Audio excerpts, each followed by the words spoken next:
California Attorney General Rob Bonta there saying California is seizing more than 4 million fentanyl pills, 900 pounds of fentanyl powder, and made more than 200 arrests there of dealers and poison peddlers. This was since April of 2021 alone. And you see some of that on your screen here. Jon Hatami is the Los Angeles Deputy District Attorney. He joins us live here. John, good to see you. Thanks so much for coming on. Talk to me about that, just how big this is and the efforts that are being made to get this, or rather keep this off the streets. So in the last 5 years, there's been a 1,700% increase in fentanyl deaths in Los Angeles County. And most of those deaths have been from young people. And so, we need to actively and aggressively prosecute anybody who is dealing fentanyl. And we also need to make sure that if you are intentionally dealing out to children, and we could prove that, we should be charging second-degree murder.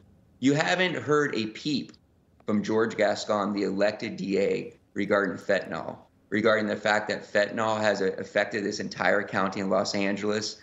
Every week, we hear of a teenager overdosing or being poisoned from fentanyl. The only thing you hear from George Gascon is, one, that he's not going to prosecute these dealers for second-degree murder.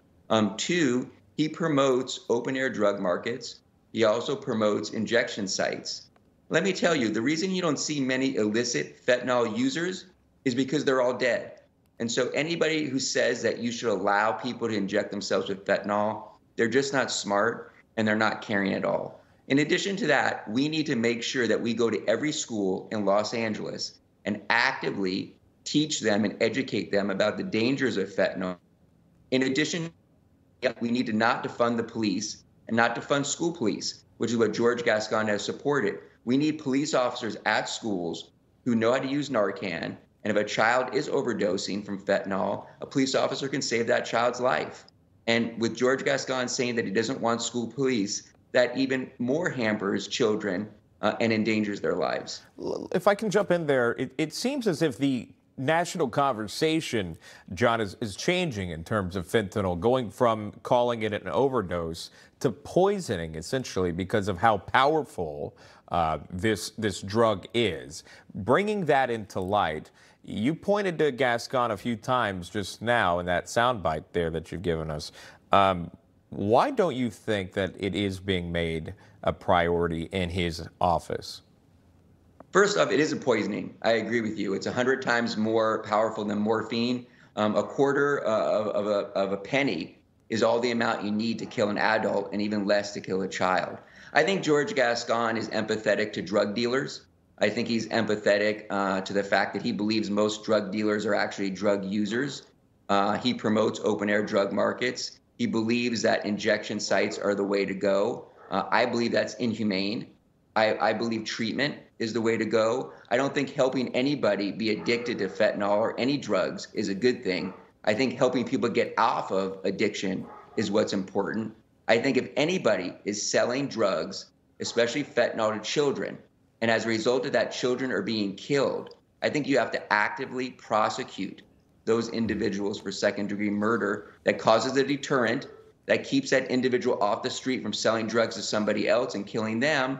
And it sends a message to your community that we are not going to allow drug dealers to sell drugs to our children, knowing that it's fentanyl and knowing that they can kill our children. Sadly, John, we've actually interviewed not one, but more than one family who lost a child due to fentanyl poisoning.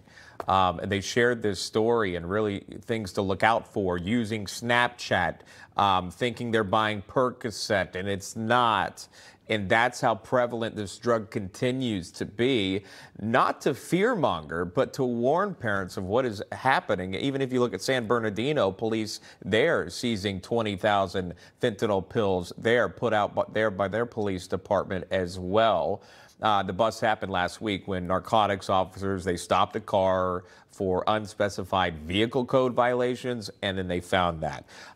But bottom line, this is happening. It is affecting families. Final thoughts, John. We're moving into, obviously, Halloween season. There will be trick-or-treating. Kids will be out, possibly going door to door in their neighborhoods, getting candy. We know that these drugs are being smuggled in like candy, according to officials. We've seen like Nerds, Skittle packaging like this on your screen. Final thoughts from you, John. What is your warning to parents if you have those that do celebrate Halloween, they're trick-or-treating, they're out there to get candy?